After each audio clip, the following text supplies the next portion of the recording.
नमस्कार, मैं हूं सत्यपाल और आप देख रहे हैं CWB हिंदी न्यूज।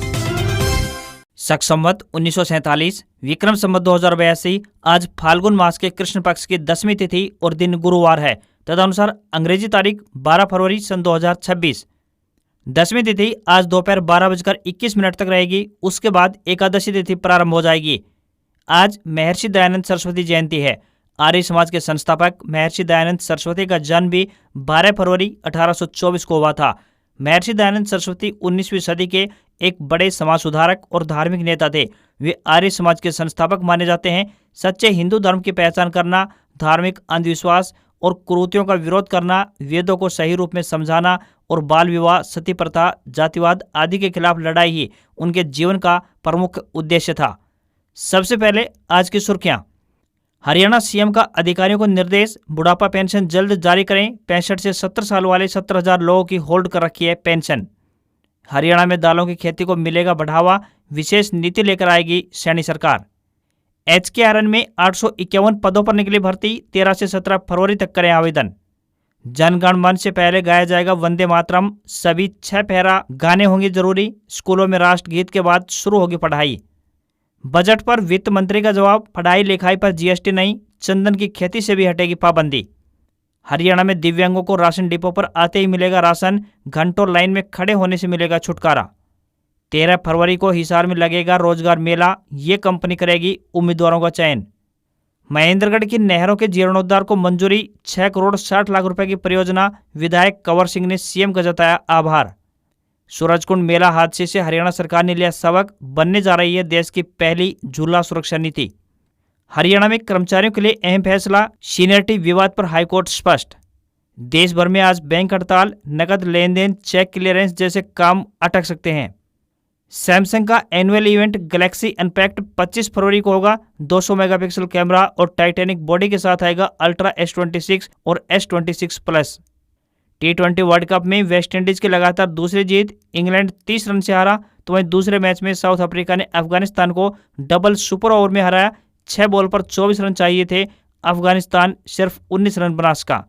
और अब खबरें विस्तार से।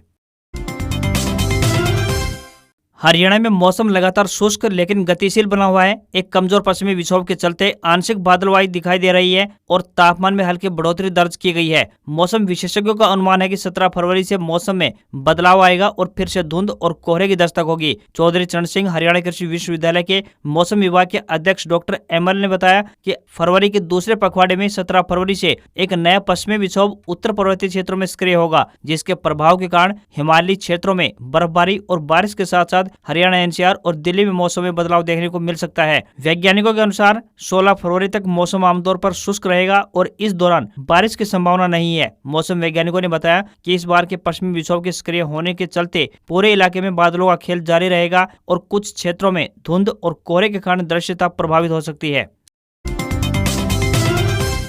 हरियाणा में बुढ़ापा पेंशन कटने को लेकर मचे सियासी घमासान के बीच एक बड़ा खुलासा हुआ है। समाज कल्याण विभाग में पेंशन का काम देखने वाले सेवा सेक्शन ने 65 से 70 साल के आयु वर्ग के बुजुर्गों की बुढ़ापा पेंशन होल्ड की है। ऐसे बुजुर्गों की संख्या लगभग 70,000 के करीब है। सूत्रों के मुताबिक पेंशन रोकने के मुख्य कारण कुछ बुजुर्गों के खाते डाकघर में होना, इनकम टैक्स विभाग से संदिग्ध खातों की जानकारी मिलना, पेंशन लेने वालों में कुछ के परिवार में कार होना और कुछ पेंशन धारकों के नाम पर 20 एकड़ तक कृषि भूमि होना बताया गया है। इसके अलावा कुछ मामलों में रिकॉर्ड में आयु 60 साल की कम पाई गई है। अधिकारी ऐसे लोगों के डॉक्यूमेंट्स की जांच कर रहे हैं। अगर कोई कमी नहीं मिलती है तो पेंशन एरियर के साथ रिलीज कर दी जाएगी। उधर पेंशन को लेकर मचे बवाल के बाद मुख्यमंत्री नायब सिंह सैनी ने एक इमरजेंसी मीटिंग बुलाई। CM ने अधिकारियों को सख्त निर्देश दिए हैं कि जब तक वेरिफिकेशन का काम पूरा नहीं हो जाए तब तक किसी भी बुजुर्ग की पेंशन होल्ड नहीं की जाए, सबकी पेंशन जारी कर दी जाए। इसके अलावा CM सैनी ने हिदायत दी है कि जल्द से जल्द होल्ड पेंशन को भी जारी किया जाए। सरकार की तरफ से युवाओं को रोजगार देने के लिए हरियाणा कौशल रोजगार निगम का गठन किया गया है। HKRN के जरिए उम्मीदवारों को रोजगार उपलब्ध करवाया जाता है। इसकी मदद से युवा विदेश में भी नौकरी कर सकते हैं। समय समय पर हरियाणा सरकार कौशल रोजगार निगम की तरफ से आवेदन मांगे जाते हैं। HKRN के तहत 851 पदों के लिए इस समय आवेदन का मौका दिया गया है। उम्मीदवार 6 अलग अलग श्रेणी के पदों के लिए 13, 15 और 17 फरवरी तक आवेदन कर सकते हैं। हिसार शहरी क्षेत्र में council of education and skill development में नोडल प्रोजेक्ट मैनेजर यानी एनपीएम के एक पद के लिए 17 तक आवेदन मांगे गए हैं। वहीं गुरुग्राम के सोहना शहरी क्षेत्र में भवन निर्माण के काम के लिए 200 कारपेंटरों की भर्ती होगी। तो वहीं भवन निर्माण में बाइंडर के काम के लिए भी 200 पदों के लिए 15 फरवरी तक आवेदन प्रक्रिया जारी रहेगी। भवन निर्माण में मचान बनाने वालों के लिए 150 पदों पर भर्ती होगी। इसके लिए 15 फरवरी तक आवेदन मांगे गए हैं। बद्दी में 100 मैकेनिकल पदों के लिए भी आवेदन मांगे गए हैं। इसके लिए अंतिम तारीख 13 फरवरी है। इसी प्रकार गुरुग्राम में वोल्वो ट्रक ड्राइवर के 200 पदों पर भी भर्ती होगी। इन पदों पर आवेदन करने की तिथि को भी 13 फरवरी तक बढ़ा दिया गया है। ऐसे में उम्मीदवार इन सभी पदों के लिए आवेदन भेज सकते हैं और अपने लिए रोजगार सुनिश्चित कर सकते हैं। पंजाब एवं हरियाणा हाईकोर्ट की तरफ से एक मामले में एक बड़ा फैसला लिया गया है। कोर्ट द्वारा अपने निर्णय में साफ किया गया है कि अवैध तरीके से की गई नियुक्ति के आधार पर की गई एडहॉक या वर्क चार्ज सेवा को सीनियोरिटी, वेतन निर्धारण या प्रमोशन के लिए नहीं जोड़ा जा सकता, भले ही कर्मचारी को बाद में औद्योगिक न्यायीकरण के आदेश से बहाल किया जा चुका हो। कोर्ट का कहना है कि अवैध नियुक्ति से मिली सेवा को नियमित नियुक्ति के समान मानना संविधान के अनुच्छेद 14 और 16 में निहित समानता के सिद्धांत का उल्लंघन समझा जाएगा।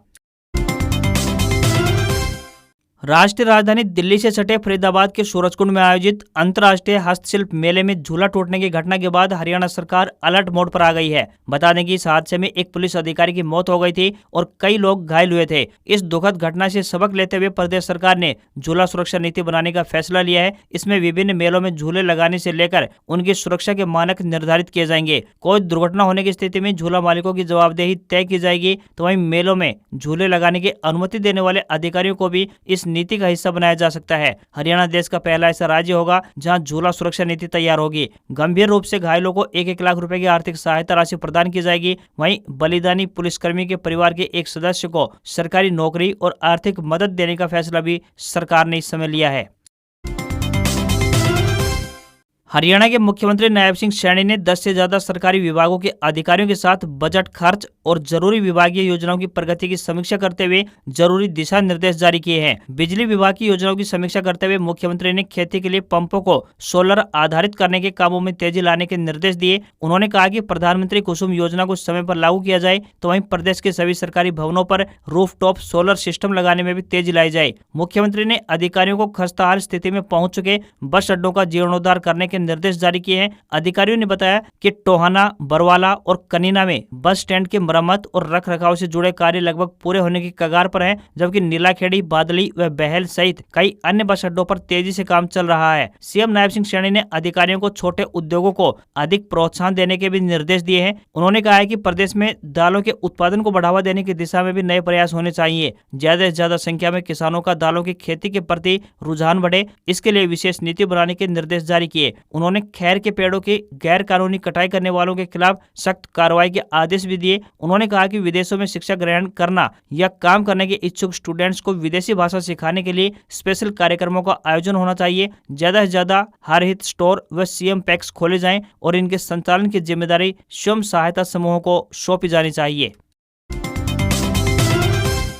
हरियाणा में दिव्यांगजनों के लिए एक राहत भरी खबर सामने आ रही है। अब राज्य के दिव्यांगजनों को सरकारी राशन डिपों पर लंबे समय तक लाइनों में खड़े होने से छुटकारा मिलेगा। अच्छी खबर यह है कि सरकार ने पूरे प्रदेश में दिव्यांगजनों के लिए राशन डिपो पर अलग से लाइन या फिर बिना किसी देरी के तत्काल राशन देने के निर्देश जारी कर दिए हैं। राज्य सरकार ने इस मानवीय आग्रह पर तुरंत मुहर लगाते हुए सभी जिला खाद्य आपूर्ति नियंत्रकों को आदेश जारी कर दिए हैं कि प्रदेश सरकार के इस फैसले के बाद अब राशन लेने के लिए दिव्यांगों को घंटों लाइन में खड़ा होकर इंतजार नहीं करना पड़ेगा। यदि राशन डिपो पर दिव्यांग व्यक्तियों की मौजूदगी ज्यादा है तो इसके लिए अलग से लाइन बनाई जाएगी, अन्यथा दिव्यांग व्यक्ति को प्राथमिकता के आधार पर आते ही राशन दे दिया जाएगा। अगर आप बेरोजगार हैं तथा ITI पास आउट हैं तो आपके लिए रोजगार पाने का एक सुनहरा अवसर है। बता दें कि हिसार में जॉब फेयर यानी जॉब मेला लगने जा रहा है। यह रोजगार मेला 13 फरवरी 2026 को आयोजित किया जाएगा। इसके जरिए जानकारी दी गई है कि गुरुदक्ष ITI आर्यनगर हिसार के मुख्य सभागार में दिनांक 13 फरवरी 2026 शुक्रवार को प्रातः 10 बजे अप्रेंटिसशिप एवं रोजगार मेले का आयोजन किया जा रहा है। इस मेले में मुख्य रूप से देश की सर्वश्रेष्ठ कंपनी हीरो मोटोकॉर्प, नीमराणा, जिला अलवर, राजस्थान शामिल हो रही है। इसमें fitter, electrician, wireman, lineman, turner, machinist, welder, refrigeration व air conditioner, draftsman, civil, instrument mechanic, diesel mechanic, motor mechanic, machinist, turner, machinist, grinder, instrument mechanic, painter और अन्य ट्रेडों के छात्र छात्राओं को अप्रेंटिसशिप नौकरी जॉब के मौके दिए जाएंगे। इस अप्रेंटिसशिप एवं रोजगार मेले में ज्यादा से ज्यादा छात्र छात्राएं भाग लें व नौकरी जॉब मेले का लाभ उठाएं। चयनित युवाओं को कैंटीन, यूनिफॉर्म, जूते, बस सुविधा दी जाएगी। Bonus plus PF plus ESIC छुट्टियां भी मिलेंगी और ड्यूटी का समय प्रतिदिन 8 घंटे का रहेगा। तकनीकी और गैर तकनीकी ट्रेड आईटीआई से पास भी सभी प्रशिक्षु व छात्र इस मेले में शामिल हो सकते हैं।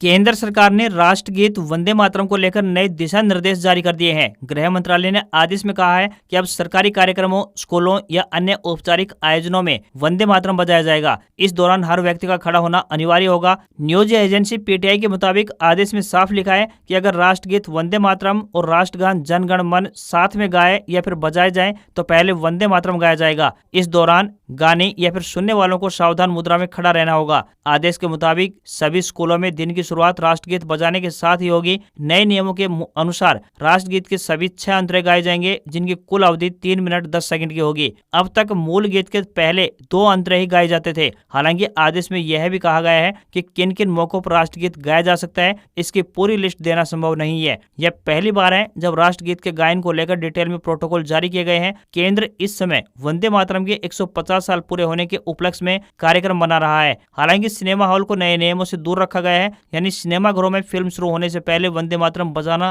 और खड़ा रहना अनिवार्य नहीं होगा। भारत के राष्ट्रगीत वंदे मातरम को बंकिम चंद्र चटर्जी ने 7 नवंबर 1875 को अक्षय नवमी के पावन अवसर पर लिखा था। यह 1882 में पहली बार उनकी पत्रिका बंग दर्शन में उनके उपन्यास आनंद मठ के हिस्से के रूप में छापा गया था। 1896 में भारतीय राष्ट्र कांग्रेस के अधिवेशन में रविंद्रनाथ टैगोर ने मंच पर वंदे मातरम गाया। यह पहला मौका था जब यह गीत सार्वजनिक रूप से राष्ट्रीय स्तर पर गाया गया। सभा में मौजूद हजारों लोगों की आंखें नम हो गई थी। वंदे मातरम एक संस्कृत वाक्यांश है जिसका मतलब है, हे माँ, मैं तुम्हें नमन करता हूँ। संसद में बजट 2026-27 पर हुई बहस का जवाब देते हुए वित्त मंत्री निर्मला सीतारमण ने विपक्ष के आरोपों को आंकड़ों के साथ खारिज कर दिया। उन्होंने साफ किया कि बच्चों की पढ़ाई की चीजों जैसे पेंसिल, नोटबुक और किताबों पर 0 जीएसटी है, तो वहीं विपक्ष के आरोपों पर पलटवार करते हुए सीतारमण ने कहा कि पेंसिल, शार्पनर, इरेजर और नोटबुक पर 2017 से ही कोई जीएसटी नहीं है। उन्होंने साफ किया कि अस्पताल में इलाज और डायग्नोसिस की सुविधाएं भी टैक्स फ्री है। सरकार ने खेती के क्षेत्र में बड़े सुधारों का ऐलान किया है। प्रधानमंत्री मोदी के निर्देश पर अब सैंडलवुड यानी चंदन की खेती के पुराने और कड़े कानूनों में बदलाव किया जाएगा। अब किसान चंदन को भारत की संपत्ति समझकर आसानी से उगा और बेच सकेंगे। इसके अलावा नारियल की खेती को बढ़ावा देने के लिए भी कोकोनट प्रमोशन स्कीम लाई गई है, जिससे तकरीबन 1 करोड़ किसानों को फायदा होगा। केरल, कर्नाटक और आंध्र प्रदेश के किसानों के लिए काजू उत्पादन का बड़ा पैकेज भी घोषित किया गया है। बजट में युवाओं और किसानों के लिए टेक्नोलॉजी पर भी जोर दिया गया है। खेती में सुधार के लिए एआई आधारित एग्रीस्टैक पोर्टल तैयार किया गया है, जहां किसान अपनी जमीन और मिट्टी की सेहत का डिजिटल रिकॉर्ड भी देख सकेंगे। पशु चिकित्सा सेवाओं को बेहतर बनाने के लिए इस साल 20,000 वेटरनरी प्रोफेशनल्स को रोजगार मिलेगा। साथ ही पर्यटन के क्षेत्र में 10,000 युवाओं को सर्टिफाइड टूरिस्ट गाइड के रूप में भी तैयार करने के लिए 12 हफ्ते की विशेष ट्रेनिंग दी जाएगी। इन दिनों सभी टेलीकॉम कंपनियों के बीच काफी कांटे की टक्कर देखने को मिल रही है। हाल फिलहाल की बात करें तो एयरटेल की तरफ से भी कुछ शानदार रिचार्ज प्लान पेश किए गए थे। अब जियो ने भी इस लिस्ट में एंट्री कर ली है और अपने कुछ नए रिचार्ज प्लान लॉन्च किए हैं। जैसा कि आपको पता है कि रिलायंस जियो के पास सबसे ज्यादा यूजर बेस है, अर्थात वह नंबर 1 टेलीकॉम कंपनी है। जियो की तरफ से आपके लिए कुछ शानदार प्लान उपलब्ध करवाए गए हैं। इस लिस्ट में पहला नंबर आता है 4,199 रुपए वाले रिचार्ज प्लान का। इस प्लान में company half yearly internet use करने के लिए यूजर्स को हर दिन 5 GB डाटा प्रोवाइड करवाती है। हम आपकी जानकारी के लिए बता दें कि यह प्लान उन यूजर्स के लिए एकदम बेहतरीन है जिन्हें ज्यादा डाटा की आवश्यकता होती है। लंबी वैलिडिटी के साथ साथ आपको इन प्लान में काफी बेनिफिट मिलने वाले हैं। जियो का अगला प्लान 2,099 रुपए का होता है। इस प्लान में भी कंपनी की तरफ से यूजर्स को हर दिन 5 GB डाटा प्रोवाइड करवाया जाता है। इस प्लान में यूजर्स को पूरे 84 दिनों की वैलिडिटी मिलती है। अगर आप एक बार रिचार्ज करवा लेते हैं तो तकरीबन 3 महीनों तक आपको रिचार्ज करवाने की आवश्यकता नहीं होगी। डिस्ट्रिक्ट एंड सेशन जज फतेहाबाद में चपरासी के पदों पर भर्ती के लिए आवेदन मांगे गए हैं। जो भी उम्मीदवार इन पदों के लिए इच्छुक हैं वे अपने आवेदन भेज सकते हैं। पुरुष या महिला जो भी इच्छुक उम्मीदवार हैं वे अपने आवेदन भारतीय डाक के माध्यम से भेजें। इन पदों के लिए उम्मीदवार का 8वीं पास होना जरूरी है। वह 8वीं में आवेदक के पास हिंदी या पंजाबी एक विषय रहा हो। किसी भी वर्ग के उम्मीदवारों को आवेदन शुल्क के रूप में पैसे नहीं देने होंगे। न्यूनतम आयु 18 वर्ष और अधिकतम आयु 42 वर्ष तय की गई है। आवेदन करने की अंतिम तिथि 13 फरवरी है। इंटरव्यू की तिथि 21 फरवरी से 25 फरवरी 2026 रहेगी। सैलरी 16,900 रुपए पर मंथ मिलेंगे। हरियाणा कर्मचारी चयन आयोग यानी HSSC की तरफ से CET फेज 2 की भर्तियां शुरू हो चुकी हैं। आयोग द्वारा विभिन्न पदों के लिए नोटिफिकेशन जारी किया जा चुका है। पहले आयोग ने पुलिस के 5500 पदों पर भर्ती के लिए आवेदन मांगे। इसके बाद तकरीबन 3000 से ज्यादा पदों पर आवेदन मांगे गए हैं। फिलहाल आयोग द्वारा ग्रुप C के 4227 पदों के लिए आवेदन प्रक्रिया शुरू हो चुकी है। यह भर्ती सामान्य पात्रता परीक्षा यानी CET फेज 2 के रिजल्ट के आधार पर होगी। आवेदन शुरू हो चुके हैं तथा आवेदन करने की लास्ट डेट 23 फरवरी को रात 11:59 तक निर्धारित की गई है। इच्छुक उम्मीदवार इन पदों के लिए आवेदन भेज सकते हैं। आवेदन प्रक्रिया पूरी होने के बाद आगे की प्रक्रिया प्रारंभ होगी और मेंस एग्जाम लिया जाएगा। देश भर में आज यानी 12 फरवरी को सभी बैंक के कर्मचारी हड़ताल पर रहेंगे। देश के बड़े बैंक संगठनों all India bank employees association, all India bank officers association और bank employees federation of India ने आज हड़ताल का ऐलान किया है। हड़ताल के चलते स्टेट बैंक ऑफ इंडिया यानी SBI ने ग्राहकों को सूचित किया है कि आज यानी 12 फरवरी को हड़ताल के कारण बैंकिंग सेवाएं प्रभावित हो सकती हैं। SBI के अलावा IDBI बैंक को भी यूनियन की ओर से हड़ताल का नोटिस मिला है। हालांकि RBI या अन्य बैंकों ने इस दिन छुट्टी घोषित नहीं की है, लेकिन कर्मचारियों के हड़ताल में शामिल होने से शाखाओं में कामकाज का प्रभाव पड़ेगा। हड़ताल का मुख्य कारण केंद्र सरकार के 4 नए लेबर कोड हैं। यूनियनों का कहना है कि ये कोड 29 पुराने श्रम कानूनों की जगह लेंगे, जिससे कर्मचारियों के अधिकारों में कटौती होगी और ट्रेड यूनियनों का रजिस्ट्रेशन कराना मुश्किल हो जाएगा। इसके साथ ही कर्मचारी लंबे समय से बैंकिंग सेक्टर में 5 डे वर्क वीक यानी हफ्ते में 5 दिन काम लागू करने की भी मांग कर रहे हैं। यूनियनों का तर्क है कि काम के बढ़ते दबाव के कारण कर्मचारियों का वर्क लाइफ बैलेंस बिगड़ रहा है। फिलहाल बैंकों में दूसरे और चौथे शनिवार को छुट्टी रहती है, जिसे कर्मचारी हर शनिवार लागू करने की मांग कर रहे हैं। अगर आपको बैंक जाकर कैश जमा करना है या नई चेकबुक लेनी है या KYC अपडेट करवाना है तो आज इन कामों में आपको परेशानी हो सकती है। हड़ताल की वजह से चेक क्लियर होने में 2 से 3 दिन की देरी हो सकती है, जिससे आपका भुगतान अटक सकता है। वहीं पर गूगल पे, फोन पे, पेटीएम और भीम UPI जैसे पूरी तरह से काम करेंगे। वहीं HDFC, ICICI और एक्सिस जैसे बड़े प्राइवेट बैंक खुले रहेंगे। इनके कस्टमर्स के सभी काम सामान्य रूप से चलते रहेंगे। वहीं तकनीकी रूप से SBI या IDBI के ATM बंद नहीं होंगे। यदि ATM में कैश मौजूद है तो आप कार्ड के माध्यम से पैसे निकाल पाएंगे।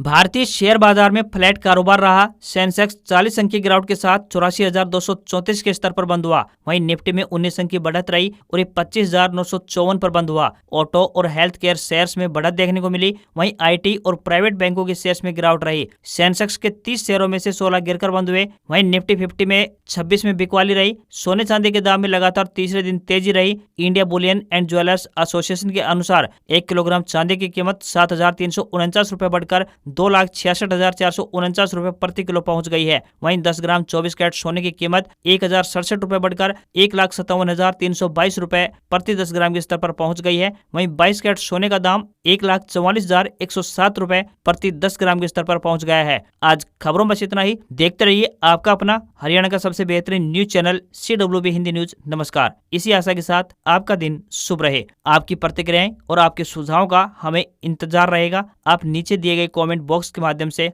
हम तक अपनी प्रतिक्रियाएं भेज सकते हैं। आपका स्वागत रहेगा।